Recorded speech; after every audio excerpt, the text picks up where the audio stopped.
Hi guys, welcome back on English Zone and I'm here with a new video related to English literature. DSSB TGT English का paper हम discuss कर रहे हैं अपने इस session में और अभी तक के 3 वीडियोस अपलोड कर चुकी हूं मैं, जो कि प्रैक्टिस पेपर आपका था DSSB TGT से रिलेटेड। और ये हमारा जो सेशन है आज का वो प्रीवियस ईयर क्वेश्चन पेपर से लिया गया है।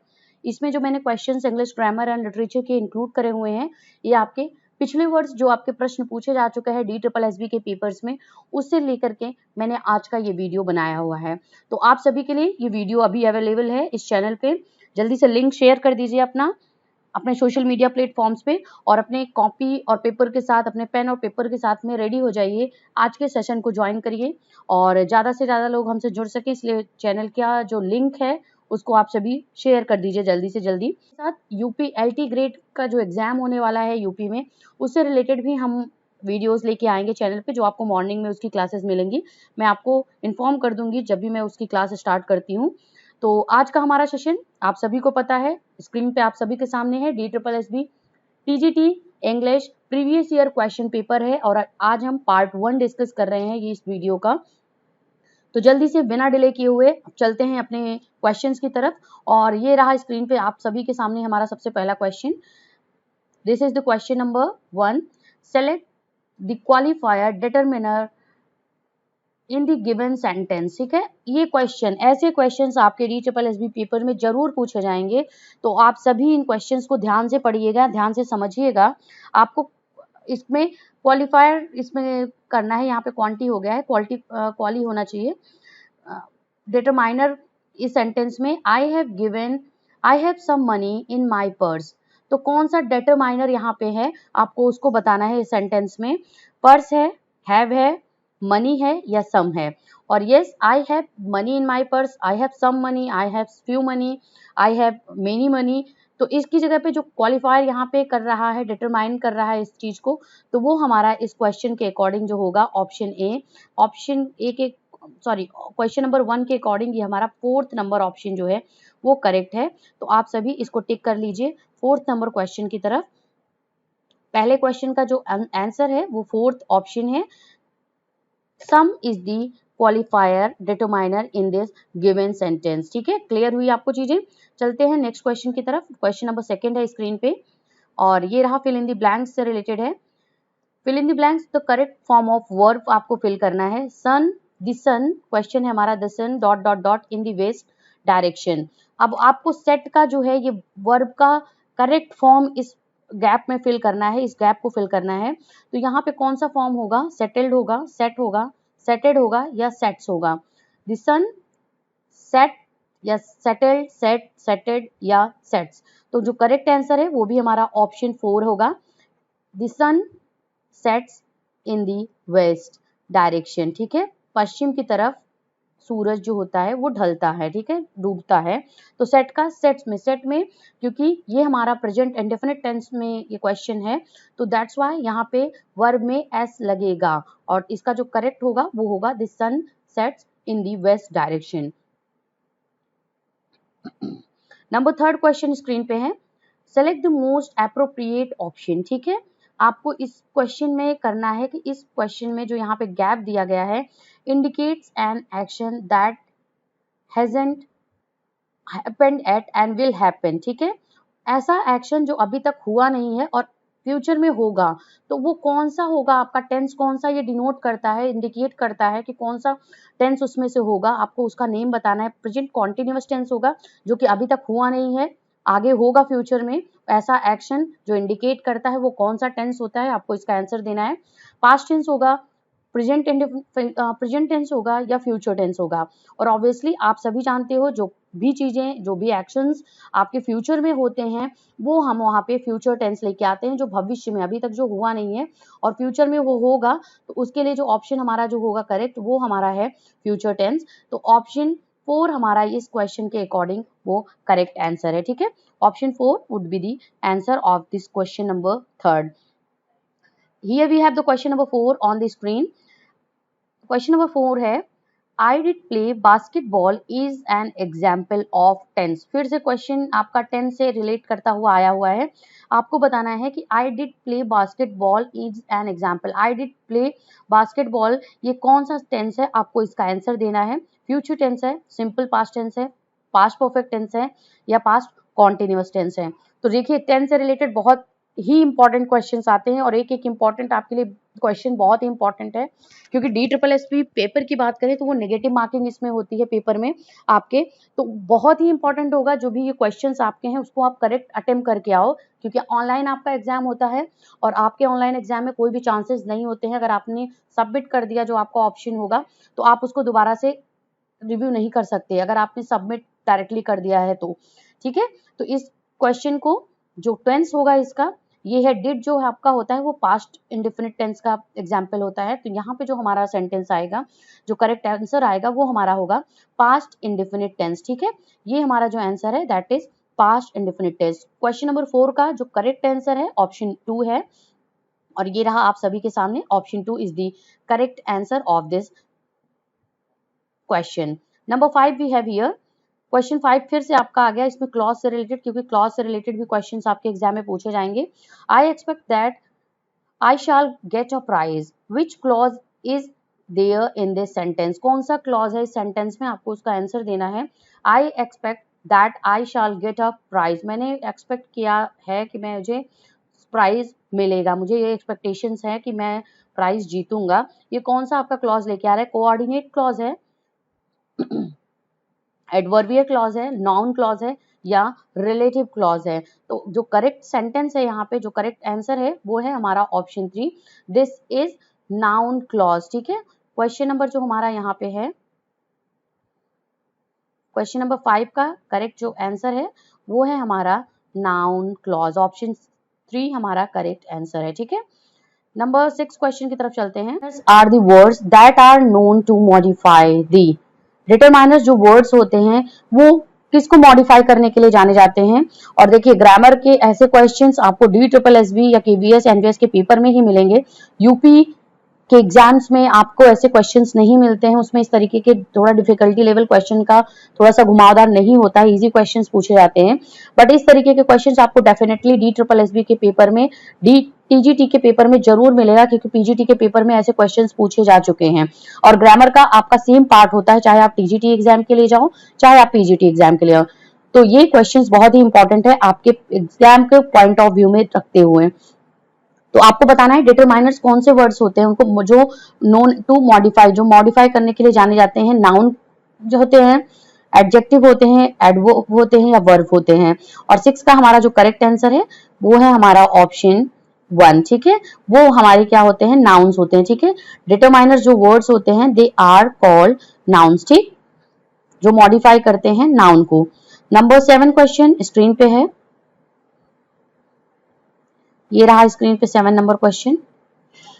Present progressive tense is also called, क्या बोला जाता है प्रेजेंट प्रोग्रेसिव टेंस को, present indefinite, present perfect, present continuous या प्रेजेंट परफेक्ट। और इस क्वेश्चन को हमने ऑलरेडी फर्स्ट पार्ट में डिस्कस कर लिया है, जो हम प्रैक्टिस पेपर डिस्कस कर रहे थे DSSB TGT का, तो उसमें हमने बात की थी। आपसे क्वेश्चन ये भी पूछा जा सकता है कि present continuous is also known as another name, तो वहां पे आपका डेफिनेटली प्रेजेंट प्रोग्रेसिव टेंस आपके ऑप्शन में होगा। तो जैसे यहाँ पे इसका जो करेक्ट आंसर है, प्रेजेंट प्रोग्रेसिव टेंस की बात हो रही है कि मीन्स कोई कार्य प्रेजेंट में हो रहा है, प्रोग्रेस में है, तो हमारा जो करेक्ट आंसर है फ्रेंड्स वो हमारा ऑप्शन 3 होगा, that is called present continuous tense, ठीक है। ये प्रेजेंट कॉन्टिन्यूअस टेंस इसको हम बोलते हैं, जो कि प्रोग्रेस में कोई काम चल रहा होता है और वो प्रेजेंट में डिनोट करता है। नेक्स्ट हमारा पार्ट है क्वेश्चन नंबर 8 का। Question number 8 is Which of the following is an example of quantitative determiner? Quantitative determiner कौन सा एग्जाम्पल है इन ऑप्शंस में से, आपको बताना है। क्वांटिटेटिव मतलब होता है जो गणनात्मक होते हैं, जो गुणात्मक होते हैं। सम है, एन है, दोज है या दिस है। और ऑब्वियसली अगर हम सम की बात करते हैं तो वो हमारा क्वांटिटेटिव डिटरमाइनर होता है, तो ऑप्शन 1 हमारा जो होगा वो करेक्ट आंसर होगा इस क्वेश्चन के अकॉर्डिंग।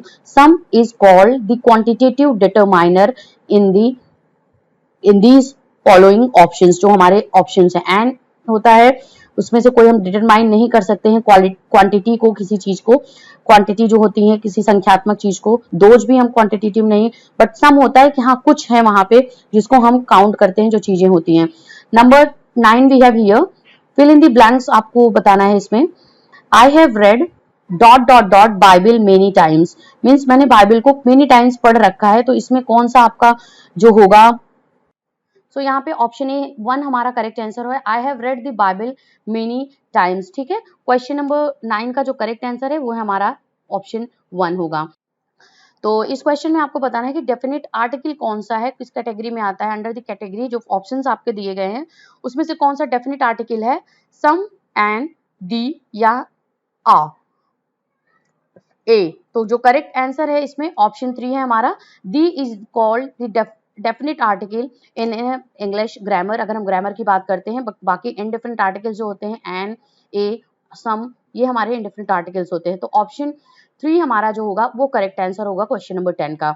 नंबर 11 वी हैव, और फ्रेंड्स मैं बार बार आपको रिमाइंड करा रही हूँ, ये क्वेश्चन हमारा प्रीवियस ईयर पेपर से लिया गया है, DSSB इंग्लिश के पेपर से, तो आप जरूर इस क्वेश्चन को ध्यान दीजिएगा। इस ऐसे ही क्वेश्चंस एग्जाम में आपके पूछे जाएंगे, आप पेपर के लिए जब जाओगे तो मेरी इस बात को जरूर आप रिमाइंड करोगे। और ऐसे ही क्वेश्चंस बहुत डिफिकल्टी लेवल बहुत हायर नहीं होगा आपका, बट इन क्वेश्चंस को जो पूछने का एक वे होता है DSSB का, वो थोड़ा सा अदर एग्जाम से डिफर होता है, दैट्स वाई ये क्वेश्चंस इंक्लूडेड हैं वीडियो में। आप प्रीवियस ईयर, अगर आपके पास कोई बुक होगी तो आप डेफिनेटली प्रीवियस ईयर पेपर जरूर चेक कर लीजिएगा, आपको ऐसे ही क्वेश्चंस मिलेंगे आपके उस पेपर में, उस बुक में जो भी आपने परचेज कर रखी होगी। और यहाँ पे आपको वीडियो में, मैं इस वीडियो के थ्रू आपको वो क्वेश्चंस मैं आपसे डिस्कस कर रही हूँ। तो चलिए 11 नंबर क्वेश्चन है, whatever we study increases our knowledge, identify the type of clause. ये कौन सा क्लॉज है आपको बताना है, whatever we study increases our knowledge. Noun clause है, कोऑर्डिनेट क्लॉज है, एडवर्ब क्लॉज है या एडजेक्टिव क्लॉज है। तो आंसर जो हमारा होगा क्वेश्चन नंबर 11 का, उसकी बात हम कर लेते हैं। And the correct answer we have here option 1। ठीक है, this is the noun clause. ठीक है, ये नाउन क्लॉज है, जो कुछ भी हम पढ़ते हैं वो हमारी नॉलेज को इंक्रीज करता है।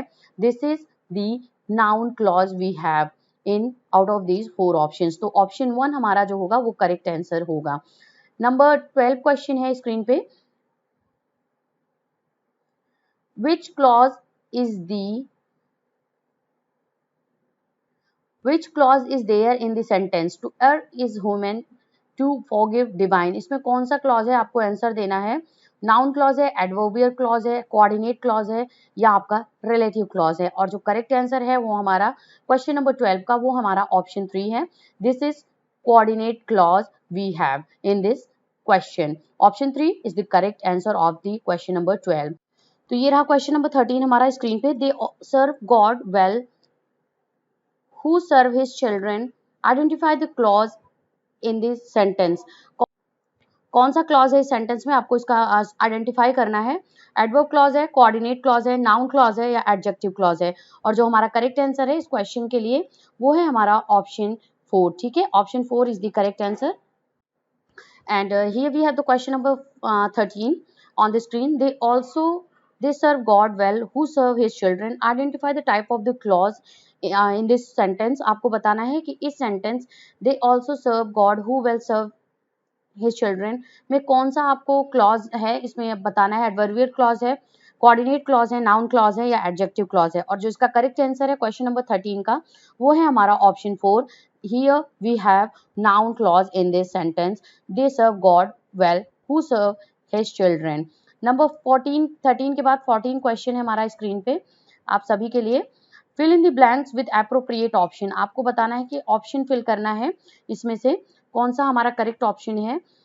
इसमें बाई का आपको फॉर्म फिल करना है, वर्ब का फॉर्म, कौन सा फॉर्म यहाँ पे इस गैप को फिल करेगा, I dot dot dot a car last month. आपको बताना है कि इन ऑप्शंस में से बॉट होगा, बाइंग होगा या है बॉट होगा या विल बाय। और मैंने आपसे डिस्कस किया था कि जब भी लास्ट मंथ या प्रीवियस डे या यस्टरडे का की बात आती है तो वहां पे हम प्रेजेंट इंडेफिनिट टेंस का यूज करते हैं और बाय का जो सेकंड फॉर्म होता है वो बॉट होता है। तो यहाँ पे ऑप्शन 1 हमारा जो होगा वो करेक्ट सेंटेंस होगा। ठीक है, वर्ब का करेक्ट फॉर्म होगा और इसमें जो होगा वो बॉट हमारा फिल करेगा। ठीक है, number next we have here on the screen and तो इसका 14 का जो हमारा फर्स्ट नंबर ऑप्शन करेक्ट होगा। 15 क्वेश्चन है, which tense is use to describe the universal truth और हैबिचुअल एक्शन। आपको बताना है कौन सा टेंस वो होता है जो यूनिवर्सल ट्रूथ और हैबिचुअल एक्शन को डिस्क्राइब करता है किसी भी सेंटेंस में। इसका आंसर आपको देना है। तो प्रेजेंट परफेक्ट टेंस होता है, प्रेजेंट परफेक्ट कॉन्टिन्यूअस होता है, प्रेजेंट इंडेफिनिट होता है या प्रेजेंट कॉन्टिन्यूअस होता है। और ऑब्वियसली वो हमारा जो टेंस होता है जो कि यूनिवर्सल ट्रूथ या हैबिचुअल एक्शन को डिफाइन करता है, एक्सप्रेस करता है किसी भी सेंटेंस को, तो वो सेंटेंस जो होता है वो हमेशा आपको प्रेजेंट इंडेफिनिट टेंस में ही मिलेगा। तो ऑप्शन 3 हमारा जो है वो ये हमारा करेक्ट आंसर है क्वेश्चन नंबर 15 का। ठीक है, ऑप्शन 3 जो हमेशा आपको यूनिवर्सल ट्रूथ से रिलेटेड जो भी सेंटेंसेस होते हैं, हैबिचुअल एक्शंस होते हैं, उनको आपको प्रेजेंट इंडेफिनिट टेंस में ही वो आपको मिलेगा। नंबर 16 क्वेश्चन है, how many types are clauses are there. ये प्रीवियस ईयर पेपर में पूछा जा चुका है आपके, तो DSSB के पेपर में। तो आपको बताना है कि कितने टाइप्स के क्लॉजेज होते हैं। इंग्लिश ग्रामर में 6 होते हैं, 8, 2 या 5। और जो हमारा करेक्ट सेंटेंस है वो हमारा है 2 तरीके के क्लॉज होते हैं। ये आपको बताया जा रहा है कि there are 2 types of clauses in English grammar. ठीक है, तो हमेशा इसको करेक्ट करके ही आइएगा। 17 नंबर क्वेश्चन है, फिर इन दी ब्लैंक्स आपको करना है ऑफ द एप्रोप्रिएट ऑप्शन। आपको आर्टिकल से रिलेटेड ये क्वेश्चन आ गया है, तो यहाँ पे गैप दिया गया है, ये हमारा गैप का पार्ट है। आपको बताना है कि इसमें क्या फिल होगा। Himalayas are prone to the landslides. आपको इसमें बनना है दी हिमालयाज होगा या एन हिमालय होगा, दिस हिमालय या आ हिमालय। तो ऑब्वियसली ये हमारा जो करेक्ट आंसर होगा ऑप्शन 1 होगा, the Himalayas are prone to the landslides. तो करेक्ट जो फिल होगा यहाँ पे वो हमारा होगा दी हिमालयाज। ठीक है, नेक्स्ट नंबर 17 के बाद 18 क्वेश्चन है, pickup the possessive determiner from the given list. Possessive determiner आपको फिल करना है, बताना है, पिक करना है इन ऑप्शंस में से। दियर होता है पॉजेसिव डिटरमाइनर, दिस होता है, एनी होता है या दैट होता है, एन होता है या दैट होता है। तो जो पॉजेसिव होता है वो डिटरमाइनर वो कौन सा है आपका, तो ऑब्वियसली उसका जो करेक्ट आंसर है वो है हमारा ऑप्शन ए, ये है डियर। ठीक है, possessive determiner is their. Number 19 question screen पे है, the dog followed the boy wherever he went. Identify the type of clause. देखिए क्लॉज से रिलेटेड कितने क्वेश्चंस आपके मिल रहे हैं जो कि प्रीवियस ईयर पेपर में आपके पूछा जा चुका है, तो क्लॉज को जरूर ध्यान दीजिएगा। एडजेक्टिव क्लॉज है, कोऑर्डिनेट क्लॉज है, नाउन क्लॉज है या एडवर्ब क्लॉज है।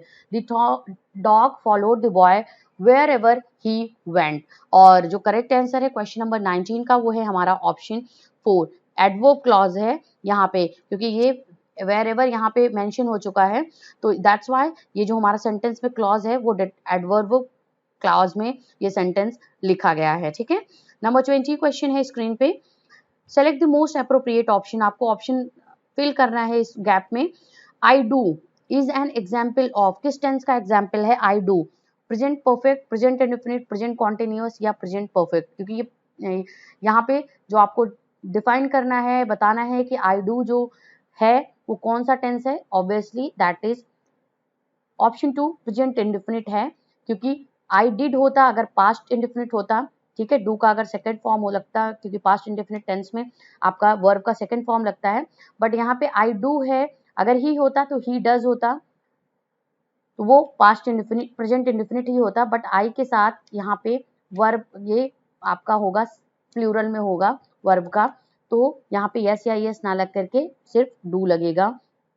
तो ये सेंटेंस जो है ये हमारा प्रेजेंट इंडेफिनिट टेंस में है। क्वेश्चन नंबर 20 ऑप्शन 2 हमारा करेक्ट आंसर होगा। 21 क्वेश्चन की तरफ चलते हैं, फिल इन दी ब्लैंक्स। आपको ब्लैंक्स फिल करना है। A clause is a group of words having dot dot dot and dot dot dot of its own but it forms a part of a sentence. क्या होता है, एक clause होता है वो ग्रुप ऑफ वर्ड्स होता है, हैविंग वर्ब और एडजेक्टिव होता है, उसमें सब्जेक्ट या वर्ब होता है, एडजेक्टिव या वर्ब होता है, या होता है वर्ब या एडवर्ब। अब यहाँ पे आप समझ सकते हो कि वर्ब क्लॉज जो होता है उसमें ग्रुप ऑफ वर्ड्स होता है, बट वो क्या उसमें साथ में होता है, वर्ब होता है, एडजेक्टिव होता है, सब्जेक्ट या वर्ब, एडजेक्टिव वर्ब या एडवर्ब। तो जो करेक्ट आंसर है वो हमारा होता है सब्जेक्ट एंड वर्ब। ठीक है, यहाँ पे हैविंग सब्जेक्ट एंड वर्ब, ठीक है। यहाँ पे आपका जो होगा ये जो आएगा यहाँ पे वर्ब आएगा, ठीक है। सब्जेक्ट और वर्ब होते हैं, जो भी क्लॉज होते हैं उसमें ग्रुप ऑफ वर्ड्स होता है जिसमें आपको सब्जेक्ट और वर्ब्स मिलते हैं और उसी से वो पता चलता है कि कौन सा वो क्लॉज है। नंबर 22nd क्वेश्चन, अब यहाँ पे इंग्लिश लिटरेचर से रिलेटेड आ गया, ये भी प्रीवियस ईयर पूछा क्वेश्चंस में पेपर में आपके पूछा जा चुका है। Chaucer was the first to use ottava rima in English, what is the rhyme scheme of ottava rima. आपको बताना है ओटावा रिमा का राइमिंग स्कीम क्या है। A B B A B B A B B A B B A B A B A B C C या A B B C. तो जो correct answer है ओटावा रिमा का जो rhyming scheme होता है उसका आंसर आपको देना है and we have the answer here and option 3 हमारा जो होगा वो करेक्ट आंसर होगा, ठीक है। ओटावा रिमा का जो राइमिंग स्कीम होता है ए बी और सी होता है, ठीक है। लास्ट में 2 कपलेट्स होते हैं और ये 8 लाइन का हमारा स्टैंजा होता है। Number 23 we have here on the screen, you dot dot fall ill if you eat all of that. यहाँ पे गैप पे कौन सा यहाँ पे फिल होगा आपको बताना है। You but you should fall ill, you would fall ill या यू विल फॉल इल। तो यहाँ पे जो करेक्ट आंसर होगा वो हमारा होगा वो है ऑप्शन 4, ठीक है। ऑप्शन 4 हमारा करेक्ट आंसर होगा, यू विल, क्योंकि ये पास्ट प्रेजेंट में है और कोई चीज बताई जा रही है कि अगर आप ऐसा करोगे तो आप बीमार हो सकते हो, दैट्स वाई बीमार हो जाओगे, अगर आप खाते हो तो बीमार हो जाओगे, तो यहाँ पे आपका विल होगा, ठीक है। You will fall ill if you eat all of that. Number 24 question screen पे है, if in which month did Chaucer and his pilgrims go to Canterbury. किस मंथ में कैंटरबरी टेल्स में जो पिलग्रिम्स होते हैं वो कैंटरबरी को जा रहे होते हैं, जो पिलग्रिमेज होता है उनका आपको बताना है किस मंथ में वो जा रहे हैं और बहुत ही इंपॉर्टेंट है। ऑप्शन डी सॉरी 4 हमारा होगा करेक्ट आंसर होगा, अप्रैल मंथ में जो पिलग्रिम्स होते हैं वो कैंटरबरी के लिए चौसर की कैंटरबरी टेल्स में वो अपनी यात्रा का स्टार्ट करते हैं, ठीक है। अप्रैल मंथ का टाइम वो होता है। नंबर 25 क्वेश्चन है, the word few used in the sentence, ठीक है। फ्यू जो होता है वो जब सेंटेंस में यूज होता है तो वो क्या है, I have few friends is a determiner, interrogative determiner है, पॉजिटिव डिटरमाइनर है, क्वांटिफायर डिटरमाइनर है या आर्टिकल डिटरमाइनर है। तो जो obviously we have here option 3 हमारा करेक्ट आंसर होगा, क्योंकि ये यहाँ पे क्वांटिफायर का बात कर रहा है, ये डिटरमाइनर होगा कि आई हैव फ्यू फ्रेंड्स, ठीक है। मेरे कुछ मित्र हैं, बहुत अधिक नहीं है ना बहुत कम है, बट मेरे कुछ मित्र हैं मेरे पास। नंबर 26 क्वेश्चन है, fill in the blank with the present perfect tense. आपको इसमें जो फिल करना है इस ब्लैंक जो स्पेस दिया गया है इस सेंटेंस में, Alex dot dot dot the book thoroughly. आपको ये प्रेजेंट परफेक्ट टेंस इसमें फिल करना है, तो आप क्या होगा प्रेजेंट परफेक्ट का जो करेक्ट यहाँ पे फॉर्म होगा, I have read, Alex have read, Alex has read या Alex did read, Alex had read. तो कौन सा यहाँ पे आप सभी जानते हो प्रेजेंट परफेक्ट के जो हेल्पिंग वर्ब्स होते हैं हैव या हैज होते हैं। प्लूरल के साथ में हैव आपका लगेगा, सिंगुलर के साथ में आपका या कोई नाउन होता है तो वहां पे आपको हैज लगाना होगा। तो दैट्स वाई यहाँ पे जो होगा एलेक्स हैज रेड, ठीक है। तो ये हमारा सेंटेंस ऑप्शन 2 हमारा जो होगा वो हमारा करेक्ट सेंटेंस होगा, ठीक है। Option 2 is the correct answer, Alex has read the book thoroughly. Question number 26 का ऑप्शन 2 हमारा करेक्ट आंसर होगा। क्वेश्चन नंबर 27 है, select the most appropriate option, dependent clause is also called. Dependent जो clause होते हैं उनको हम क्या बोलते हैं आपको बताना है। रिलेटिव क्लॉज बोलते हैं, सबऑर्डिनेट क्लॉज बोलते हैं, नाउन क्लॉज बोलते हैं या कोऑर्डिनेट क्लॉज बोलते हैं। तो ऑब्वियसली इसका जो करेक्ट आंसर होगा इसका भी ऑप्शन 2 ही करेक्ट आंसर होगा क्वेश्चन नंबर 27 का। और ये रहा हमारा क्वेश्चन नंबर 22 का 27 का जो करेक्ट आंसर है वो है हमारा ऑप्शन नंबर 2, ठीक है। तो ऑप्शन 2 हमारा होगा। सबऑर्डिनेट क्लॉज बोलते हैं जो डिपेंडेंट क्लॉज होते हैं। तो कभी कभी आपको ऐसे भी पूछा जा सकता है क्वेश्चन कि what is the another name of the subordinate clause, तो ऑप्शन में डिपेंडेंट क्लॉज जरूर होगा, ये आप ध्यान दीजिएगा। नंबर 28 क्वेश्चन है स्क्रीन पे, which form of the tense is used in the sentence. आपको बताना है कि ये जो सेंटेंस है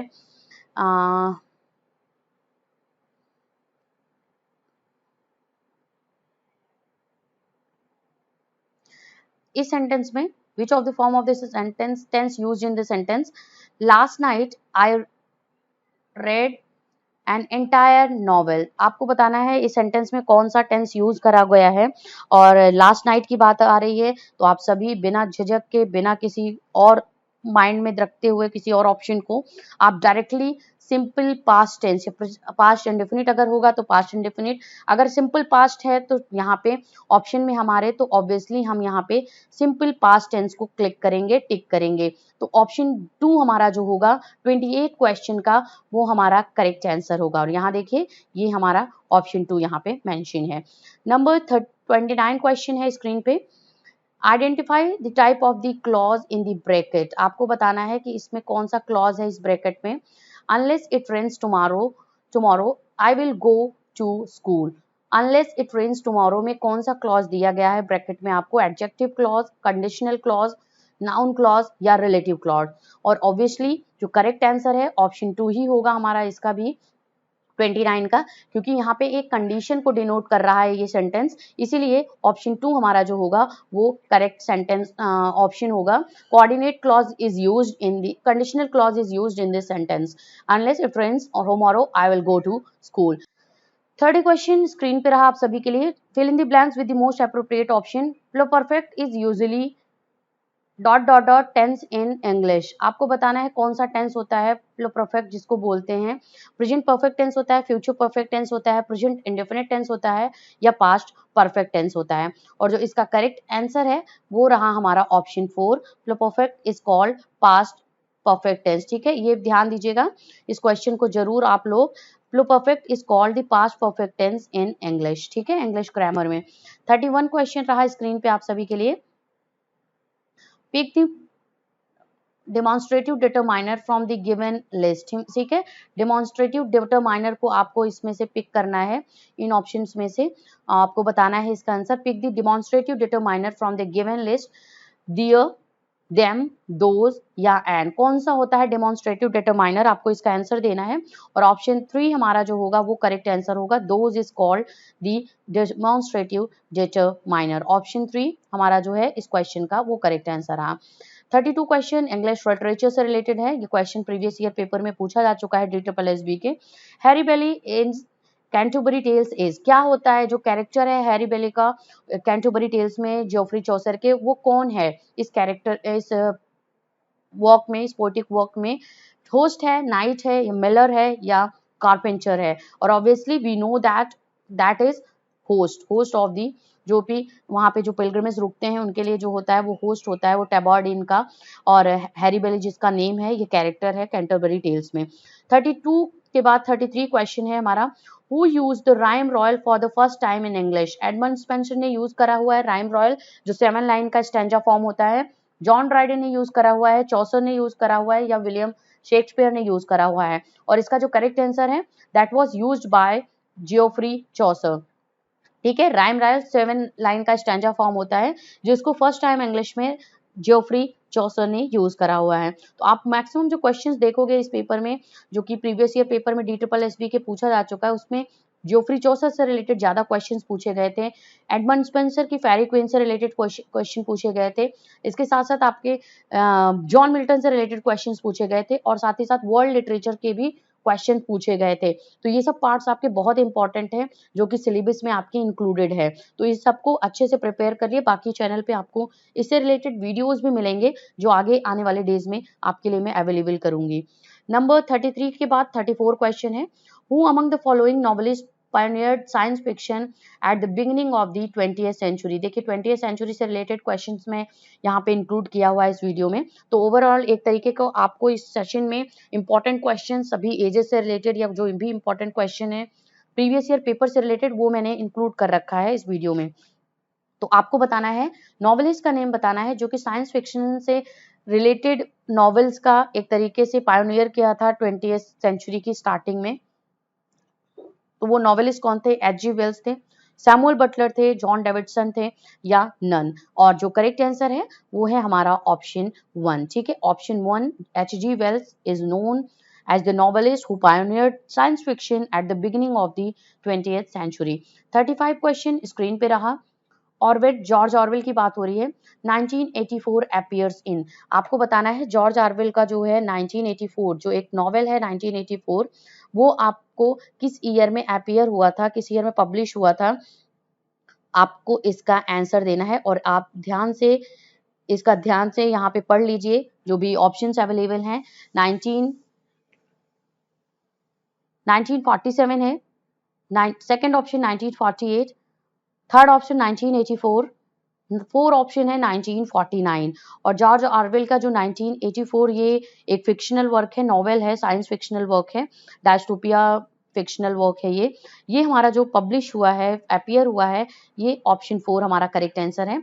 1949 में ये पब्लिश हुआ है। ठीक है, और जो इसका सब्जेक्ट वो था, जॉनर था, ये साइंस फिक्शनल वर्क है जॉर्ज ऑरवेल का। ठीक है, जॉर्ज ऑरवेल जो कि ग्रेट नॉवेलिस्ट हैं मॉडर्न एरा के 20th सेंचुरी के। 35 क्वेश्चन के बाद 36 क्वेश्चन है, who won the Nobel prize for literature in 1948। अब देखिए टाइम इसमें पूछा जा रहा है कि किस 1948 ईयर में किसको नोबेल प्राइज लिटरेचर के लिए मिला हुआ है। स्टीफन स्पेंडो ऑप्शन 1 है, option 2 T.S. Eliot, option 3 W.H. Auden, option 4 G.S. Frazer. और जो करेक्ट आंसर है वो है हमारा option 2, T.S. Eliot was the poet जिनको 1948 में नोबेल प्राइज फॉर लिटरेचर से, इन प्रेस्टिजियस अवार्ड से इनको नवाजा गया है। ठीक है, 37 क्वेश्चन है, 7 pillars of wisdom is written by whom. किसने लिखा है 7 पिलर्स ऑफ विजडम?